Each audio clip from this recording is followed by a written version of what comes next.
pasal 7 ayat 15 sampai dengan 23. Matius pasal 7 ayat 15 sampai dengan ayatnya yang ke-23. Ayat ini merupakan salah satu ayat atau salah satu perikop yang sering mengganggu pikiran saya, ya. Mengganggu pikiran saya sebagai hamba Tuhan, ya. Karena di sini Tuhan Yesus dalam khotbah di bukit menyampaikan atau memberikan suatu peringatan bahwa akan datang pengajar-pengajar yang sesat. Oleh karena itu, renungan yang saya sampaikan hari ini adalah untuk mengkhotbahkan siapa, tapi saya ingin untuk kita mengcross kembali, kita melihat diri kita sebagai hamba Tuhan, apa yang kita lakukan benar atau tidak. Karena ada yang dikatakan di sini palsu, berarti ada yang benar, ada yang palsu. Jadi palsu dan benar itu identik dengan uang kertas.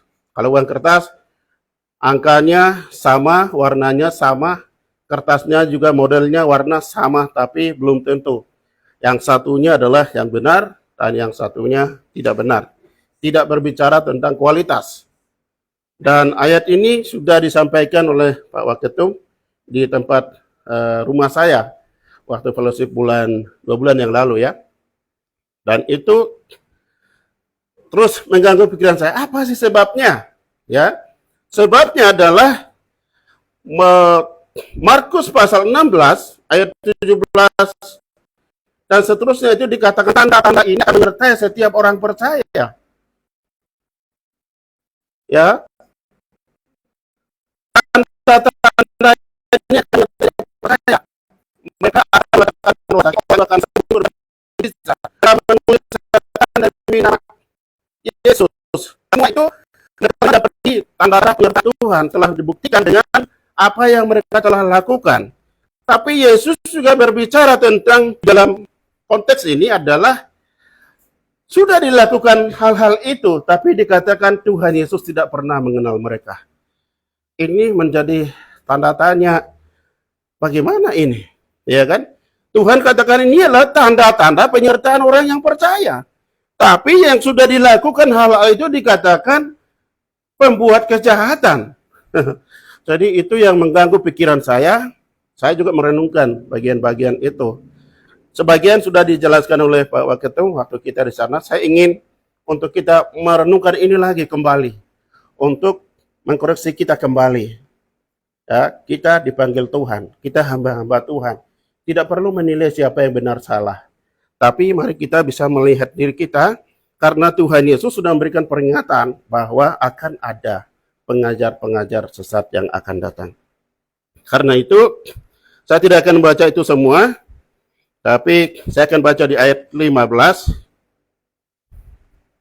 Waspadalah terhadap nabi-nabi palsu yang datang kepadamu dengan menyamar seperti domba, tetapi sesungguhnya mereka adalah serigala yang buas. Dari buahnya lah kamu akan mengenal mereka. Dapatkah orang memetik buah anggur dari semak duri atau buah arah dari rumput duri dan seterusnya? Dan ayat 20. Jadi dari buahnya lah kamu akan mengenal mereka. Bukan setiap orang yang berseru kepadaku, Tuhan, Tuhan, akan masuk ke dalam kerajaan surga, melainkan dia yang melakukan kehendak Bapa-Ku yang di surga.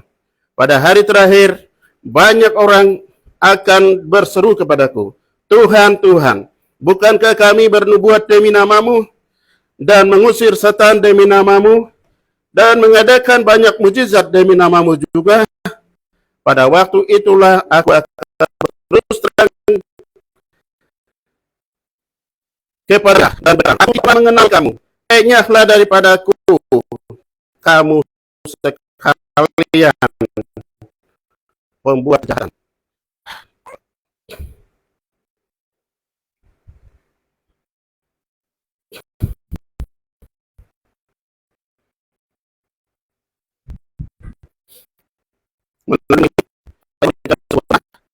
Itu hamba-hamba Tuhan yang tidak dikenal oleh Tuhan. Ya, hamba-hamba Tuhan yang tidak dikenal oleh Tuhan. Hamba Tuhan berarti kita pernah sekolah teologia, kemudian atau kita ikut seminar, kemudian kita dibaptis, ditabiskan menjadi pendeta, penginjil, hamba-hamba Tuhan untuk melayani, ya. Dan saya percaya kita melakukan pekerjaan Tuhan, dan bagian itu tentang bernubuat atau mengajar, mengadakan mujizat dan juga kesembuhan atau mengusir setan, itu adalah bagian dari pelayanan yang kita lakukan, ya. Dan oleh karena itu, di dalam tema saya adalah hamba-hamba Tuhan yang tidak dikenal oleh Tuhan. Kenapa demikian? Karena itu kita melihat di dalam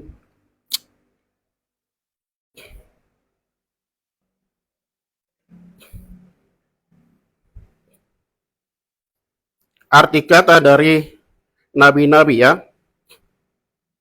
Nah, istilah nabi dalam PL Ibrani adalah roeh atau hose. Dan dalam bahasa Yunani adalah prophetes, yaitu pemberi keterangan orakel atau orang yang memaklumkan orakel atau ramalan. Jadi ramalan itu si peramal. Kalau dalam perjanjian lama kuno itu kalau dikatakan itu si peramal, maka nabi-nabi pada waktu itu banyak yang menghindari. Tetapi tidak bisa menolak arti itu. Artinya bahwa nabi adalah orang-orang yang menyampaikan pesan Tuhan apa yang akan datang melalui mereka. Dan mereka berbicara nama Allah. Dan oleh karena itu kita bisa melihat mereka adalah orang-orang yang dipakai Tuhan dalam perjanjian lama. Kalau sekarang pendeta evangelis banyak, hanya nabi, yaitu percayakan firman kepada nabi dan nabi menyampaikan pesan kepada umatnya supaya mereka percaya dan mengimani, dan setiap nubuatan mereka itu digenapi. Pada saat penggenapan itu datang, umatnya percaya, ya. Sama seperti Yesus tentang bernubuat tentang kematiannya, bahwa dia akan mati dan bangkit pada hari yang ketiga. Di dalam Injil itu 3 kali, ya. Dan itu dikatakannya, tetapi murid-muridnya tidak mengerti. Tetapi setelah dia bangkit, dia menjelaskan tentang Mesias. Harus dia menderita, dia mati, bangkit pada hari yang ketiga. Setelah memberikan pengertian itu, barulah mereka percaya. Jadi, nabi adalah orang-orang yang menyampaikan pesan Allah. Tuhan menyatakan pesan itu, rahasia itu, atau apa yang akan terjadi kepada mereka. Maka mereka akan berbicara. Tetapi di zaman ini ada banyak orang menganggap dirinya sebagai nabi, banyak bernubuat, tetapi nubuat itu tidak pernah terjadi. Itu kelihatan, ya. Nubuat Tuhan itu adalah Tuhan berbicara tentang dirinya. Aku akan melakukan ini, aku akan melakukan itu, karena kamu tidak taat kepadaku. Jadi, tapi kalau orang itu menyampaikan, nah, Tuhan sudah melihat engkau, Tuhan melihat penderitaanmu, nanti kamu akan dijadikan, itu bukan nubuat. Nubuat itu berbicara, Tuhan berbicara atas nama dirinya sendiri, tetapi orang yang dipakai itu adalah nabi. Orang itu dipakai Tuhan untuk menyampaikan pesan Tuhan. Jadi Bapak Ibu Saudara yang dikasih Tuhan, dan sekarang kita nubuat atau profetes nabi itu kita masuk di dalam karunia, ya. Karunia-karunia rohani itu ada bernubuat dan sesuai dengan karunia itu kita. Tapi saya ingin di sini menekan saya pada waktu akhir nanti orang akan berkata, kami mengajar demi namamu, kami mengadakan mujizat demi namamu, kami mengusir setan demi namamu juga. Tetapi Yesus katakan, aku tidak pernah mengenal kamu, ya. Enyahlah daripadaku kamu pembuat itu sudah jelas. Bukan membuat. Orang-orang ini adalah pembuat kejahatan. Yang dimaksud siapa? Konteks pendeta murid pada waktu itu itu mereka tidak mengerti siapa yang terima, tapi jelas diperingatkan bahwa akan datang, akan muncul pengajar palsu, akan datang nabi-nabi palsu, dan mereka mengajarkan. Dan sini kita bisa melihat ada 3 hal yang melakukan, dan itu akan menyertai Tuhan. Ya, tema itu saya memberikan sebuah 2 bagian kebenaran.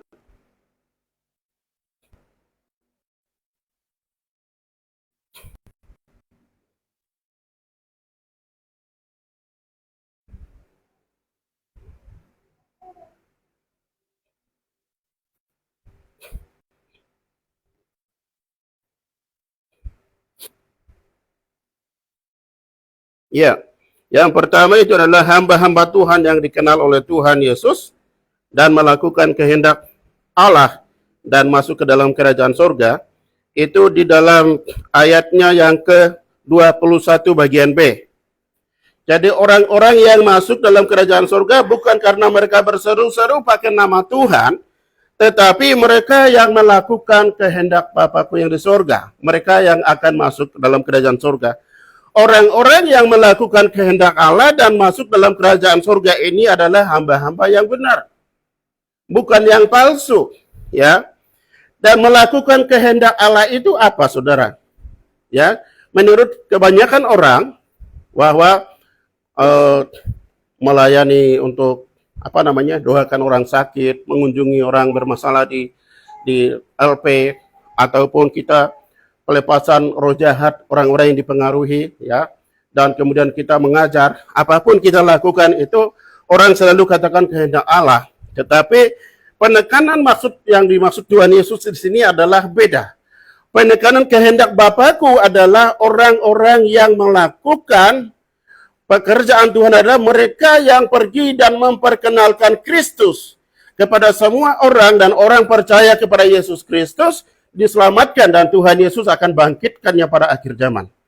Jadi yang dimaksud melakukan kehendak Allah adalah membawa setiap orang kepada Tuhan. Jadi pelayanan-pelayanan yang lain itu memang benar, baik, ada bagiannya, tetapi yang bisa menentukan orang masuk surga adalah menyampaikan atau memberitakan Injil Yesus Kristus. Supaya orang-orang yang mendengar tentang Yesus dan percaya, mereka itu yang akan masuk surga, diselamatkan. Dan Yesus katakan akan dibangkitkan pada akhir zaman. Di dalam Yohanes pasal 6, ayat 38 sampai dengan 40. Nah, di sana dikatakan, Tuhan Yesus menyatakan yang dimaksud melakukan kehendak Allah adalah membawa setiap orang berat. Kenapa? Karena Tuhan menghendaki tidak ada satu orang pun binasa. Ya, Tuhan tidak menghendaki satu orang pun binasa. Oleh karena itu kita tidak bisa mengatakan predestinasi. Karena orang-orang yang sudah ditentukan dipilih itu, mereka itu juga yang akan diselamatkan. Yesus mati untuk mereka. Kalau begitu ngapain Yesus datang mati? Kalau begitu ngapain Yesus menyuruh pergi dan memberitakan Injil pada seluruh dunia? Kenapa Alkitab mencatat bahwa Allah menghendaki semua orang akan diselamatkan? Nah, itu adalah salah satu pertanyaan yang harus kita tanggapi serius dan melakukan kehendak Allah. Nah, Allah tidak berkenan satu orang pun binasa. Karena itu dia mengutus anaknya Yesus Kristus ke dalam dunia, dia mati bagi semua orang. Dan siapapun yang percaya menerimanya sebagai Tuhan dan Juru Selamat, mereka yang akan memperoleh kehidupan yang kekal. 2 Petrus pasal 3 ayat 9. Jadi Allah menghendaki agar semua orang diselamatkan. Ya, dia tidak ingin satu orang pun binasa. Di dalam Wahyu pasal 7 ayat 9, ini adalah visi. Apa yang Tuhan ingin dan apa yang akan terjadi hasil dari pelayanan itu. Ketika kita memberitakan Injil, banyak orang akan percaya, semua orang mendengar Injil, maka ini adalah visi Tuhan. Tuhan nyatakan kepada Yohanes di Pulau Patmos. Coba salah satu orang tolong membaca. Siapa aja yang ada di sana? Wahyu pasal 7 ayat 9.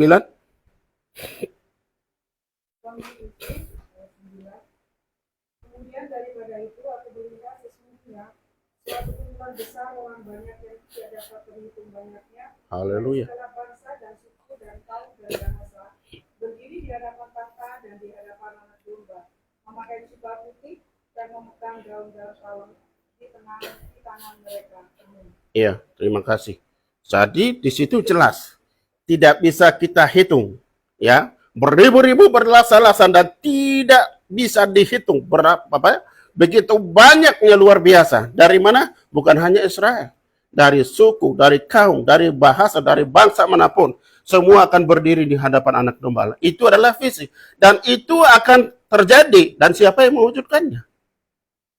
Itu adalah tugas kita. Yesus katakan, aku diutus Allah untuk melakukan kehendak Bapa. Di dalam doa Yesus, ayat 20, pasal 11-20. Karena itu aku mengutus kamu ke dalam dunia. Supaya apa? Kita melakukan kehendak Allah sama seperti Yesus lakukan. Apa yang kita sampaikan, memperkenalkan Kristus, supaya orang yang percaya diselamatkan. Dosanya diampuni, dikuduskan. Dari orang berdosa, punya kodrat yang buruk, yang sudah dosa oleh karena akibat dosa-dosa moyang kita, diangkat menjadi anak-anak Allah, dikuduskan menjadi anak-anak Allah. Ini yang harus kita pertahankan, kita harus perjuangkan. Tidak ada toleransi dengan dosa, ya. Tapi kita juga manusia biasa, kapan saja bisa berbuat dosa, tetapi jangan beri peluang sedikit pun. Hati kita jangan condongkan kepada sesuatu yang jahat. Karena itu konsekuensinya sangat besar, saudara yang dikasih Tuhan. Meskipun kita bisa bangkit lagi sampai 7 kali, tapi itu keterlaluan kalau sudah sampai 7 kali. 1 kali aja sudah merasakan itu, lebih baik tidak usah. Kalau orang biasa ya boleh, tapi kita orang-orang pembicara, sekali buat kesalahan itu, wibawa kita, nama kita, kehamba Tuhanan kita, semua itu akan runtuh, hancur total. Kecuali kita membangkitkannya lagi dengan sungguh-sungguh, memberi bukti bahwa kita ini benar-benar bertobat. Seperti Pak Nyoman Enos. Dia jujur, saya belajar dari dia. Dia jujur, saya ini adalah tinggi sekali. Saya orang begini-begini, seperti saya sudah masuk neraka, dibuang ke Kalimantan. Tapi saya sudah tidak berdaya, sudah mau bunuh diri, sudah berdosa, sudah nggak bisa lagi. Yang saya ngomong dulu itu sudah nggak ada gunanya. Saya sudah di neraka dalam pikiran saya, tapi dengar apa? Bahwa setiap anak-anak Tuhan harus bangkit lagi. Setelah dia begitu dengar, bangkit lagi, dia katakan, ya bangkit lagi. Sekarang dosamu sudah disucikan. Iya, dosaku sudah disucikan. Dan kamu harus melakukan, iya saya akan melakukan kehendak Allah. Dan salah satu moto atau pegangannya dia adalah, saya benci berbuat dosa dan iblis adalah menjadi musuh saya. Itu dia datang, leak-leak itu diselamatkan. Luar biasa, saudara. Dan orang akhirnya tadinya dibuang, mari Pak, pelayanan di sini. Itu bukti pertobatan. Tapi kalau kita tidak melakukan semacam itu, orang tidak akan percaya sama kita. Kita mau melayani Tuhan, tapi orang masih takut sama kita. Ya, jadi oleh karena itu, Bapak sudah dikasih Tuhan. Kita orang-orang yang telah dikuduskan. Kita orang-orang yang dipercayakan untuk menyampaikan firman. Tuhan pasti akan mempercayakan rahasianya kepada kita kalau kita benar-benar menjaga kekudusan. Kalau kita tidak bisa menjaga kekudusan, Tuhan tidak mungkin mempercayakan firman-Nya kepada kita, rahasianya kepada kita. Tuhan tidak menyingkapkan rahasia itu ke dalam kita. Di dalam Daniel pasal 2, ya, ayat 20, di sana dikatakan Nabi Daniel datang memberikan arti patung yang dibuat Nebukadnezar itu. Dia memberikan arti. Dia katakan Allah ada di atas, manusia di bawah. Dan Tuhan menyingkapkan rahasianya itu kepada orang-orang yang dikehendakinya, bukan sembarangan orang. Orang-orang yang dikehendakinya, orang yang dipercaya. Kita tahu Daniel dan kawan-kawan menolak untuk menyembah patung yang dibuat Nebukadnezar.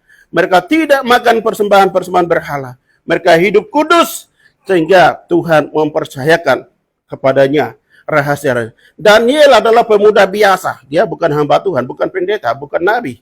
Tapi kekudusannya, ketaatannya kepada firman Tuhan, dia dipercayakan buka rahasia Tuhan melalui dia. Maka dia menjadi nabi di Babel. Di daerah negara kafir. Diperkenalkan Allahnya.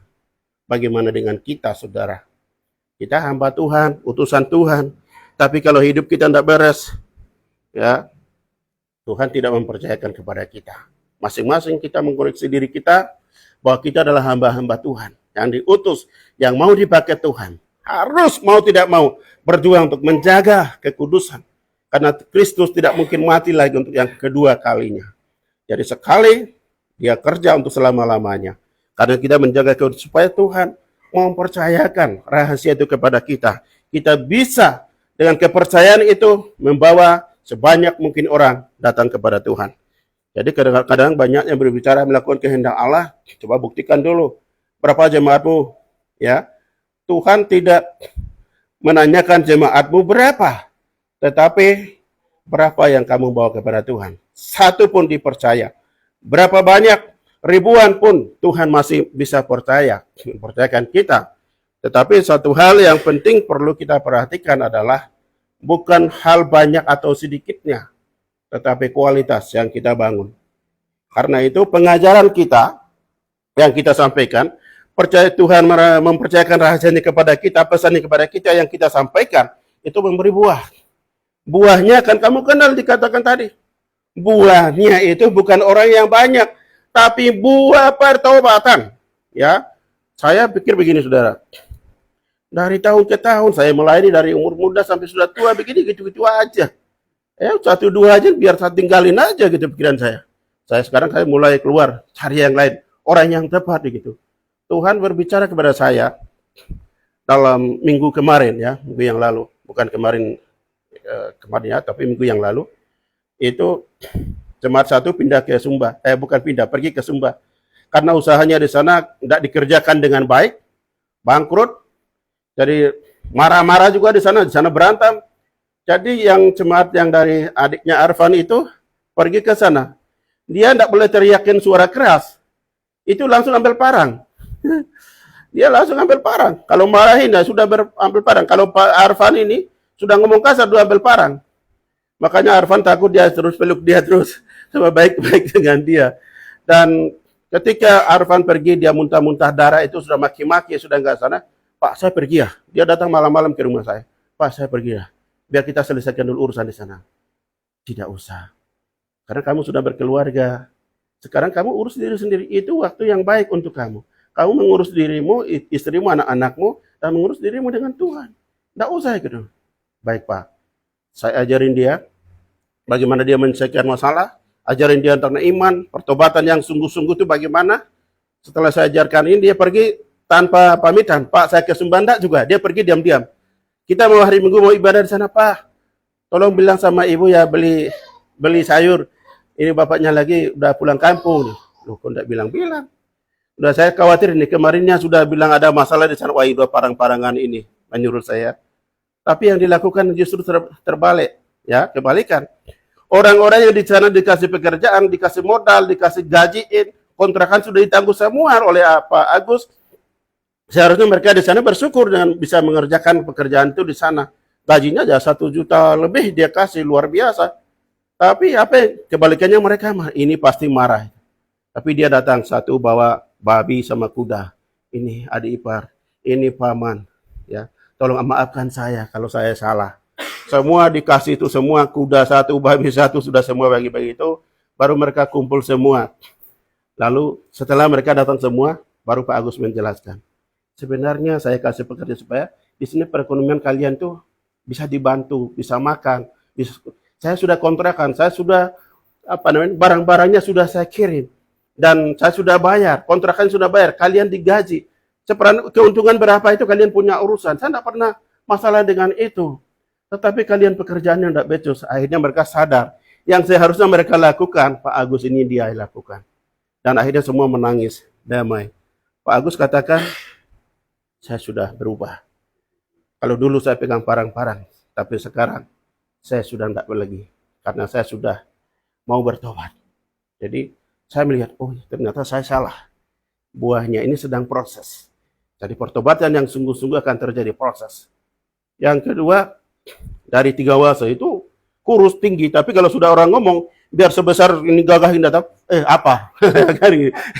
Langsung. Jadi kalau ada benda apa saja di depan itu sudah ambil itu. Orang takut sama dia. Tapi tetangganya apa yang terjadi? Pak Yusuf, mau minta tolong, pinta pasirnya sedikit ya, gitu. Iya, silakan ambil Pak. Ambil pasir, bukan ambil pasir, tapi apa? Dia bawa tai kucing, dia pelihara kucing, tai-tainya banyak dikuburlah di dalam pasir-pasirnya itu. Ketika dia mau ngambil pasir itu pindahkan dalam, ternyata banyak tai kucing dia kubur di situ. Baru bakar-bakar sampah bukan di rumahnya dia, datang di samping depan rumah halamannya jemaat saya ini, terus dia bakar di situ, asapnya masuk sampai penuh, sampai anaknya batuk-batuk. Wah, jadi bersaksi. Wih, kalau orang begitu, tangan saya sudah gini gemetar. Tapi saya pikir akhirnya, wah kalau begini, ya apa bedanya orang dunia? Saya ingin berubah, biar kita serahkan aja sama Tuhan. Biar Tuhan yang membalas kejahatan dan kejahatan. Itu Tuhan menegur saya bahwa buah pertobatan itu, begitu percaya langsung bertobat, sungguh-sungguh langsung jadi. Tidak, proses pertobatan yang terjadi. Dan itu yang saya sadar bahwa buah adalah memang kuantitasnya kita bawa banyak mungkin orang kepada Tuhan. Tapi 1, 2, berapapun yang ada pada kita menghasilkan buah pertobatan yang sungguh-sungguh. Kita bawa 1 buah, kita tahu talenta itu ya di Matius 25 ya.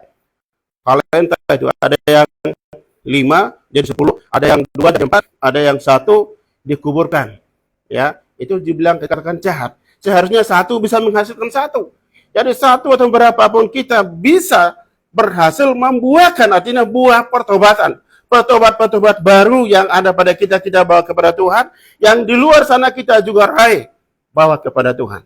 Jadi itu yang Tuhan kehendaki. Tuhan mau kita memperkenalkan Kristus kepada mereka. Ya, di dalam Yohanes pasal 6 tadi, kalau tidak salah, dalam ayat yang 30 atau 38, tolong baca.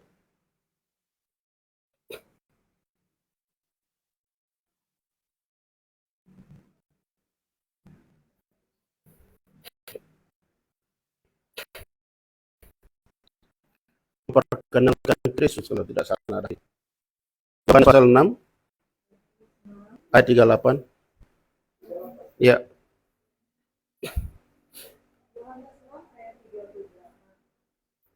Sebab aku telah turun dari sorga bukan untuk melakukan kehendakku, tetapi untuk melakukan kehendak Dia yang telah mengutus aku. Terus. Dan inilah kehendak Dia yang telah mengutus aku, yaitu supaya dari semua yang telah diberikannya kepadaku, jangan ada yang hilang, tetapi supaya kubangkitkan pada akhir zaman. Sebab inilah kehendak Bapakku, yaitu supaya setiap orang yang melihat Anak itu dia, percaya kepadanya beroleh hidup yang kekal, dan supaya aku membangkitkannya pada akhir zaman. Iya, terima kasih. Setiap orang yang melihat Yesus, melihat Anak, bagaimana orang bisa melihat Yesus? Artinya kita yang harus memberitakan tentang Kristus kepada mereka. Kita bisa memperlihatkan Kristus kepada mereka di dalam firman Tuhan, tapi juga melalui gaya hidup kita. Tentang kasihnya, tentang kebaikannya, kemurahan hatinya, kerendahan hati, kesetiaannya. Kita buktikan dalam kehidupan kita. Jadi bagaimana mereka bisa mengenal Kristus? Melalui firman-Nya dan melalui ketaatan. Teladan hidup kita memperkenalkan Kristus kepada mereka. Jadi Bapak Ibu Saudara yang dikasihi Tuhan, orang-orang yang melakukan kehendak Allah yang bisa masuk surga adalah membawa jiwa-jiwa kepada Tuhan. Orang-orang yang membawa jiwa-jiwa kepada Tuhan, itu adalah melakukan kehendak Allah. Yang lainnya itu ya baik juga, tapi itu bagian dari kehidupan manusia. Lalu kita masuk ke bagian yang kedua, yaitu hamba-hamba Tuhan yang tidak dikenal oleh Tuhan Yesus karena pembuat kejahatan. Yang pertama dikatakan bernubuat demi namamu, yang sekarang adalah mengajar atau berkhotbah. Mengusir setan demi namamu, ini kita banyak lakukan. Dan kita yang sudah melakukan itu merasa sudah, ya, kita berkhotbah, ya kita menyampaikan firman Tuhan. Dulu nabi, sekarang hamba Tuhan, pendeta, ya kita melakukannya itu. Dan ketika kita mengusir setan demi nama Tuhan, kita merasa diri sudah benar, sudah dekat dengan kepada Tuhan. Ini juga dilakukan oleh nabi-nabi palsu. Kita tidak tahu siapa yang palsu, siapa yang benar. Hanya Tuhan yang tahu. Tapi Yesus katakan mengapa mereka tidak dikenal oleh Tuhan. Bukan karena mujizat tadi. Ya, mengusir setan demi nama Yesus ini adalah roh itu pasti akan diusir karena nama Yesus. Yesus katakan, kamu minta apa saja dalam namaku, aku akan melakukannya. Demi nama Tuhan Yesus, roh itu akan tersingkir. Tetapi bukan karena nama hamba Tuhan yang menyembuhkannya itu. Tuhan ingin memperlihatkan kuasa kemuliaannya, dia melakukan itu supaya orang yang dipengaruhi roh jahat itu percaya. Itu adalah sarana yang dipakai Tuhan untuk orang itu percaya kepada Kristus. Ketika dia sudah mengalami kelepasan roh jahat itu, diberikan pengajaran, perkenalkan Kristus kepada dia, iman harus sungguh-sungguh, bertobat sungguh-sungguh, baru dia masuk dalam kerajaan sorga. Tapi kita sudah cukup sampai di situ, di dalam yang nama Yesus ada kuasa kesembuhan, ada mujizat dan lain-lain. Kalau ini terus kita gembar-gemborkan, kita berikan pengajaran kepada jemaat, maka mereka pikir inilah yang paling benar.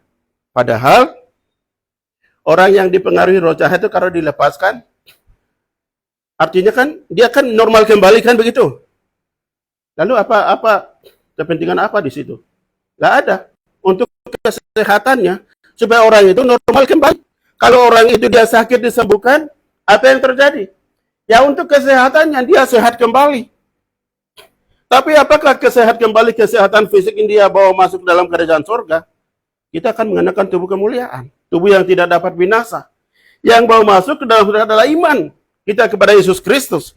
Karena itu kita bisa melihat di situ bahwa Tuhan bisa melakukan mujizat itu demi namanya, demi kemuliaannya. Dia melakukannya itu, tapi itu semua sarana yang dipakai Tuhan untuk mempercayai kuasa kemuliaannya. Dan paling inti dari semuanya itu harus Yesus kita beritakan kepada mereka. Karena itu saya pikir begini, kok kenapa ya? Ini kan tanda-tanda penyertaan Tuhan setiap orang percaya.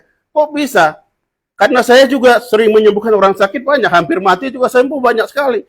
Saya berasa, wah percaya diri sekali. Tuhan pakai saya. Tuhan sudah ada bersama saya. Wah, saya sudah percaya diri sekali. Baru-baru lalu ada orang bawa ke KKR, tidak sembuh-sembuh. Orang dari gereja Bali. Dan akhirnya mereka minta kepada saya. Tapi ada teman yang dia kenal saya, dia panggil, Pak Pendeta, tolong doakan ini ya keluarga saya. Dia jemaat di sini, dia majelis, istrinya, suaminya majelis. Tapi istrinya ini, dia sering diganggu dan tiba-tiba benci suaminya, dia pergi meninggalkan dia. Dan itu terus dilakukan. Saya berdoa dari rumah. Tuhan, kalau untuk menyembuhkan orang sakit, berbagai macam penyakit, sampai stroke pun pernah sembuh. Tetapi yang begini saya belum pernah lakukan. Ya, saya selama ini berdoa, 4 dimensi kuasa ini Tuhan beri kepada saya. Ketika saya menyampaikan firman Tuhan punya kuasa untuk orang menjadi percaya. Ketika saya berdoa untuk kesembuhan orang sakit, orang itu akan sembuh.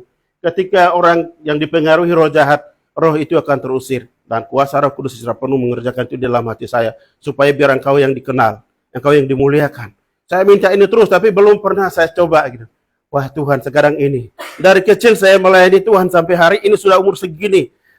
Ya, saya akan pergi menghadapi itu. Menyertai saya dan bukan biar engkau yang dimuliakan. Saya datang baca ayat Matius 10 ayat 1. Bahwa kita murid-muridnya diberikan kuasa untuk mempengaruhi roh jahat dan melenyapkan penyakit-penyakit. Wah itu dia. Saya baca ayat itu, melihat ibu yang sakit itu ternyata sudah di depan saya. Gitu. Wah. Ini takut juga kalau mungkin orang yang masih ini udah wah gitu pasti lari gitu. Matanya mukanya udah lain berubah. Saya berdiri bukan berdiri pegang tangan duanya dalam nama Yesus. Kamu pergi? Enggak. Saya datang untuk mengusir kamu. Dan kamu yang pergi? Enggak. Kamu yang pergi. Saya datang dalam nama Yesus dan kuasanya kamu tidak boleh diam di ini sudah milik Yesus. Kamu tinggalkan pergi ini. Dia noleh bilang, roda dongeng gitu. Roda dongeng artinya neneknya tidak rela cucunya masuk Kristen. Jadi dia masih dari belakang mengganggu dia pakai ilmu dan kita lepaskan. Tapi dalam hati saya ayat ini juga terus terbayang. Apakah ini karena demi namamu, karena kuasa engkau melakukannya, atau saya sebagai orang percaya tanda-tanda penyertaanmu dalam hidup saya? Ya, saya tidak bisa mengatakan itulah tanda-tanda penyertaan Tuhan dalam hidup saya, juga tidak. Tapi saya tahu itu hanya bisa dilakukan oleh Tuhan. Dan saya terus mengajarkan dia dalam firman Tuhan tentang iman, pertobatan yang sungguh-sungguh. Saya berikan ajaran dan dia katakan, terima kasih Pak Pendeta. Diganggu lagi enggak? Enggak. Jadi itu yang harus kita lakukan. Jadi semua bagian ini Tuhan katakan, kita coba bayangkan, kita melayani sampai desa-desa apakah ya? Naik turun, bensin habis, motor ya, mobil kropos, Tuhan saya belajar, saya bikin. Oh, saya tidak pernah kenal kamu. Ingat daripada aku, kamu sekalian pembuat kejahatan. Oh, saya bayangkan dari kecil saya melayani sampai segini saya ditolak. Tidak mau saya, ya. Saya tidak mau. Saya tidak mau asal-asalan jadi hamba Tuhan. Saya harus belajar sungguh-sungguh dan saya mau melakukan ini dalam mengproses dalam diri saya. Jadi saya ingin kita belajar masing-masing. Kita sudah melakukan, kalau tanda-tanda ini menyertai kita. Apakah itu adalah tanda-tanda penyertaan Tuhan? Atau karena Tuhan melakukannya oleh karena kemuliaan, oleh karena namanya. Karena dia firmankan, dia janjikan, maka dia akan melakukan itu. Bukan berarti kita sudah benar. Yang benar adalah kita hidup benar, hidup sebagai hamba-hamba Tuhan, menyampaikan pesan Tuhan, menyampaikan kehendak Tuhan. Kehendak Tuhan itu membawa petobat-petobat baru kita bawa kepada Tuhan. Baru Tuhan, hai hambaku yang setia. Yang tidak melakukan itu, yang ganti itu hamba yang malas. Dan tempatnya adalah siksaan. Apakah itu yang kita ingin? Di dunia sudah menderita, lalu kita dibuang lagi ke neraka? Tidaklah. Ya, kita harus ini belajar dari diri kita sendiri. Di dalam perenungan saya itu, saya melihat dari pengalaman, ini saya baikkan ya, ini saya tidak dari luar, tetapi ya satu hal yang faktor-faktor yang menyebabkan hamba Tuhan ini Yesus katakan tidak mengenal. Yang pertama adalah mereka melakukan kehendak Allah, ya, tidak melakukan kehendak Allah. Kenapa mereka tidak melakukan kehendak Allah? Karena tadi menyembuhkan orang sakit itu kan untuk kesehatan. Dia melakukan mujizat dan kesembuhan, kelepasan orang yang dirasuk setan, itu kan benar juga. Tetapi kenapa? Itu hanya untuk fisiknya supaya dia sehat. Kemudian semua hal itu bagian dari dunia. Tetapi kebanyakan adalah di dalam 1 Yohanes pasal 4 ayat 5. Coba tolong satu orang tolong bacakan, Pak Ahas. 1 Yohanes pasal 4 ayat 5.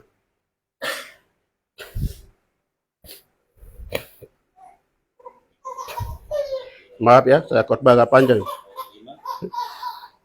Ya.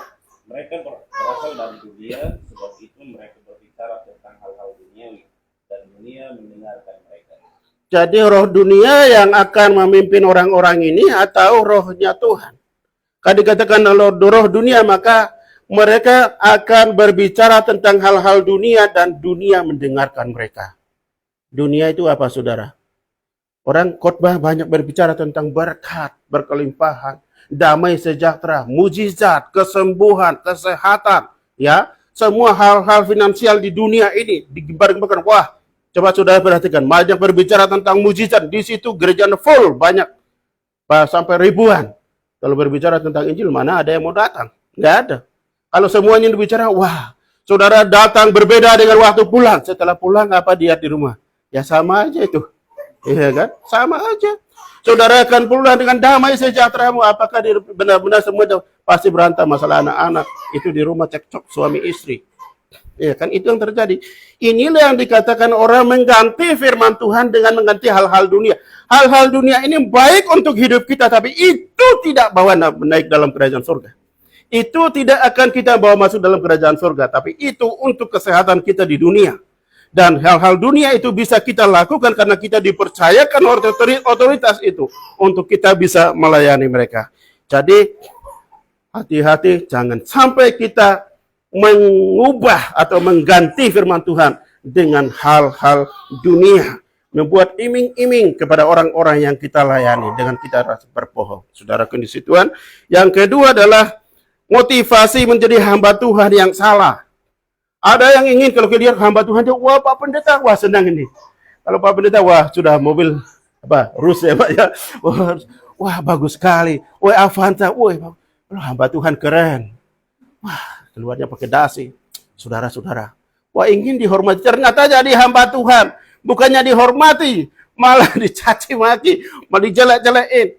Dosa orang nggak bisa diselesaikan. Pendeta hamba Tuhan ini nggak bisa ngurus baik ini dan itu. Ya, kok begini rupanya. Dipikir semua fasilitas akan diberikan. Ternyata enggak semua. Justru kita harus berjuang.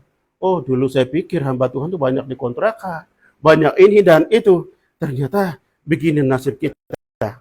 Konsep kita menjadi hamba Tuhan adalah bukan motivasi untuk semua fasilitas ada dan semua dipuji. Tetapi kita dipanggil untuk menderita. Motivasi yang benar adalah kita melakukan kehendak Tuhan. Harganya adalah mati. Ya, harganya mati. Jangan pikir kita harganya adalah menjadi orang besar dan naik surga, masuk surga. Tidak. Kita harganya dicaci dihina sampai mati. Yesus Tuhan saja begitu. Dia beri teladan kepada kita. Kita rela berkorban untuk melayani Tuhan. Jangan kita motivasi yang salah. Yang ketiga adalah mencari popularitas, ingin menjadi terkenal. Oh, itu banyak itu. Pak waktu itu sudah mengatakan itu. Ada orang mau melayani Tuhan, tetapi dia masuk lebih lagi, dia ingin berpuasa 40 hari dan seterusnya. Supaya dia diberi kuasa, supaya pelayanannya lebih gede. Dia bisa dipakai di mana-mana, dia bisa menyembuhkan orang sakit. Ya, di Singaraja ada.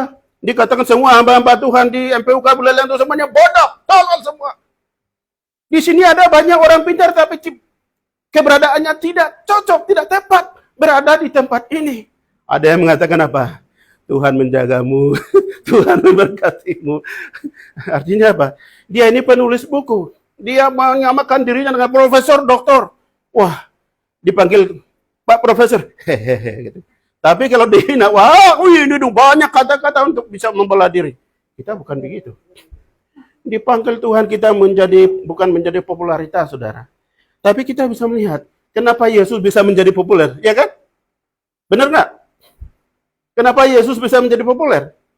Dia datang ke desa-desa, ke kota-kota di Danau Galilea, di seberang, ke sini, ke sana, masuk desa, masuk kampung, memberitakan orang sakit didoakan, disembuhkan, dan semua. Orang melihat karyanya, baru mereka datang. Bukan kita menyerah, ini loh yaku, baru orang datang, bukan. Perbuatannya dikenal, orang datang mencari dia. Mari kita melakukan ini. Ya, jangan kita yang bisa dikenal, tetapi mari kita melakukan supaya kita dikenal dan datang. Jiwa-jiwanya itu datang kepada kita. Motivasi yang salah ini sangat berbahaya. Di dalam Matius pasal 12 ayat 33, Lukas 6 ayat 44, pohon dikatakan dikenal dari buahnya. Ya, jadi kenapa Yesus dikenal? Karena buah pelayanannya. Begitu ribuan orang datang mencari dia karena pelayanannya. Keselamatan yang ditawarkan, kesembuhan, kelepasan. Karena dia Tuhan langsung. Dan itu kita diberi contoh supaya kita melakukan apa yang dilakukan Yesus. Supaya orang-orang datang mencari Tuhan di dalam kita melayani. Bukan kita yang mencari populer. Ini salah, saudara. Kita lihat biasa pengalaman HKR ada di mana-mana gitu. Yang ditulis di papan di jalan itu, reklame itu semua dipasang. Nama siapa? Nama siapa? Iya. Tuhan Yesus akan melawat saudara, akan menyembuhkan saudara, akan menyelamatkan saudara, bukan? Dr. Peter Jangren, yang buta melihat, lumpuh berjalan, bisu bicara, tuli mendengar. Wah, yang ekonominya miskin akan dibuat menjadi kaya. Wah, ini dia. Semua dari sana sewa mobil berbondong-bondong, berjam-jam. Pak Sepentong katakan sebelum 3 jam sudah ada di stadion. Wah. Tapi kalau berbicara tentang Injil Yesus Kristus, tentang keselamatan, mana ada yang datang? Paling beberapa. Nah, itu yang terjadi, saudara. Jadi kita harus belajar bahwa kita jangan sampai mencari popularitas, tapi kita melakukan bagian kehendak Tuhan supaya biar orang-orang datang mencari kita karena ada Yesus yang kita beritakan. Yang berikut adalah mengutamakan kepentingan diri sendiri dan keluarga daripada pelayanan. Wah, ini benar. Saya pun juga diganggu juga begitu. Kalau kamu tidak betul urus keluargamu, Kamu tidak mungkin menjadi hamba Tuhan yang baik. Uruslah kedua. Ketika istri anak-anaknya, Pak, begini pelayanan. Nanti dulu, Pak. Kita ini dulu, kita ada belum beres ini dan itu. Pelayanannya nunggak-nunggak. Ketika kita mau berkunjungan, oh urus dulu anakmu. Oh urus dulu, ini itu dulu. Dan itu yang menjadi penghalang. Saya salut sama Ibu Waketum. Wah, itu kalau Pak Agus, dia punya kelemahan apa saja. Tidak boleh diketahui orang. Dukung pelayanan. Saya bangga juga dengan Pak Sitorus tadi katakan, wah, kalau saya istri tidak ada tuh pelayanannya nggak ada gitu ya. Saya juga begitu istri saya. Kamu kenapa mau jadi hamba, tidak mau jadi pendeta? Saya di belakang, Pak. Kalau tidak ada yang dukung, siapa yang bantu kamu? Iya. Jadi istri saya bantu saya pelayanan dari belakang. Tapi kalau istri-istri yang tidak memahami panggilannya itu adalah dia sudah menyatu dengan suaminya, melakukan visi misi yang sama, harus sama-sama. Tapi kalau istrinya itu beda dengan suaminya, itu repot pelayanannya. Saya berbicara tentang fakta. Ada ketua daerah, dia teman-teman saya pelayanan di desa itu, wah kalian ini tidak becus bayar iuran, ini banyak nunggak-nunggaknya, tidak becus. Kamu harus bisa mempekerjakan jemaat itu supaya usahanya besar, ada persembahan masuk, Iya. Tapi setelah dia diganti, kemudian dia ditugaskan ke tempat saya di sana, di gereja itu, 6 bulan kemudian dia balik. Saya kan berteman sama dia, Pak Pendeta, kenapa kok baru 6 bulan pergi? Istri saya tidak cocok, Pak. Iya kan? Ini benar gak ini? Istri saya tidak cocok, Pak. Diutus ke dusun surga itu ngurus istri atau pelayanan? Pelayanan tuh. Jemaat di sana melayani mereka. Bina mereka. Tuntun mereka. Tapi dibilang istrinya tidak cocok, langsung pindah, tinggalkan pelayanan. Nah ini hati-hati sudah. Jadi ketika dimanapun kita diutus, dimanapun kita akan berpikir, kenapa saya ke sini? Apa yang harus saya lakukan? Itu yang harus kita pikirkan. Suami istri adalah satu paket, bukan lawan, bukan tandingan, menjadi satu untuk melayani Tuhan. Jangan menjadi lawan, kemudian bukan menggagalkan, tapi mengganggu, menghangi. Tapi mari kita sama-sama saling mendukung. Suami istri. Yang terakhir, ini banyak sekali.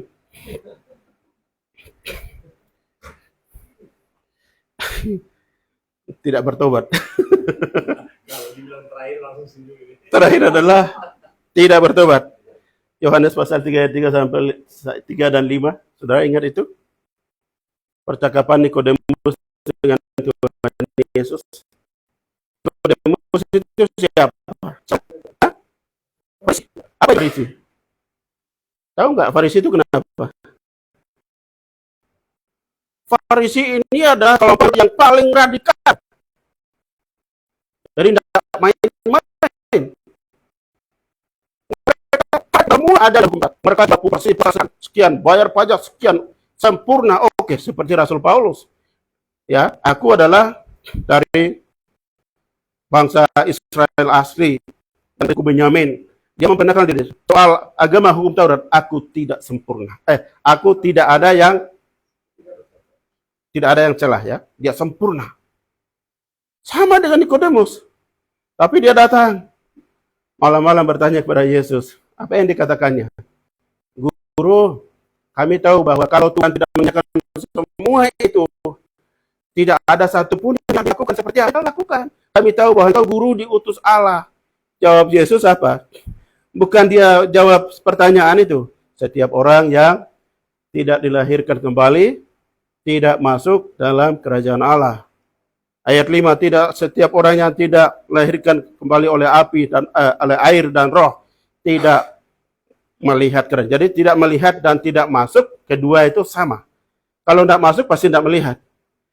Ya, dan tidak melihat berarti jelas tidak masuk. Jadi kita ini adalah hamba-hamba Tuhan. Tahu semua pelajaran. Kita adalah pengajar. Persoalannya apa? Terletak pelayanan kita. Kekudusan. Kekudusan ini paling penting untuk kita berjuang untuk mempertahankan hidup kita. Karena Tuhan tidak mungkin mempercayakan hidup kita yang gak benar. Seperti Daniel tadi. Tuhan mau mempercayakan firman-Nya kepada kita. mau mempercayakan rahasianya kepada kita seperti dalam 2 Korintus pasal 4. Ya, dikatakan Paulus, kita adalah orang-orang yang dapat dipercaya, mempercayakan rahasia Injil kepada kita. Maka kita adalah orang-orang yang harus menjaga kekudusan kita. Dan Tuhan mempercayakan kepada kita. Karena walaupun kita pendeta sekolah teologi punya gelar, itu tidak menjamin untuk masuk dalam kerajaan surga. Yesus melihat kebutuhan Nikodemus adalah lahir baru, bertobat. Kita perlu bertobat, saudara. Kalau tidak, apa yang kita lakukan itu tidak ada lagi yang lebih baik di mata Tuhan Yesus. Jadi yang pertama adalah hamba-hamba Tuhan yang masuk dalam kerajaan surga adalah melakukan kehendak Allah. Mari kita sama-sama menerima atau merespon panggilan kita masing-masing. Panggilan kita adalah membawa bertobat baru kepada Tuhan. Bukan untuk siapa yang salah dan siapa yang benar. Kita masing-masing tahu kita dipanggil Tuhan untuk membawa bertobat baru kepada Tuhan. Itu yang akan membawa kita masuk dalam kerajaan surga. Yang kedua, kalau kita tidak bertobat, ada 5 nomor yang tadi saya jelaskan, itu yang ada. Mengganti firman Tuhan dengan hal-hal dunia, Tuhan tidak mengenal itu. Karena itu mari kita belajar, terus berpikir tentang diri kita sebagai hamba-hamba Tuhan. Jangan sampai kita palsu. Saya tidak mengatakan siapa, termasuk saya juga. Ini saya belajar dari diri sendiri. Terus mengganggu pikiran saya. Kenapa? Saya mendoakan orang sakit, saya mengajar, ya kan? Dan saya juga melakukan pelepasan roh jahat, dan itu Tuhan lakukan mujizat dalam diri saya. Tetapi Yesus katakan, kenapa? Dia katakan tidak mengenal dan kamu semua pembuat kejahatan. Adalah dibalik semua yang saya cerita tadi. Mari kita terus belajar, berpikir pasti Tuhan akan berikan pencerahan lebih, dan kita memperkaya pengetahuan kita, hidup kita benar di hadapan Tuhan, kita melakukan apa yang benar, supaya Tuhan tidak menolak kita. Amin. Saya minta Pak Esau bersyukur.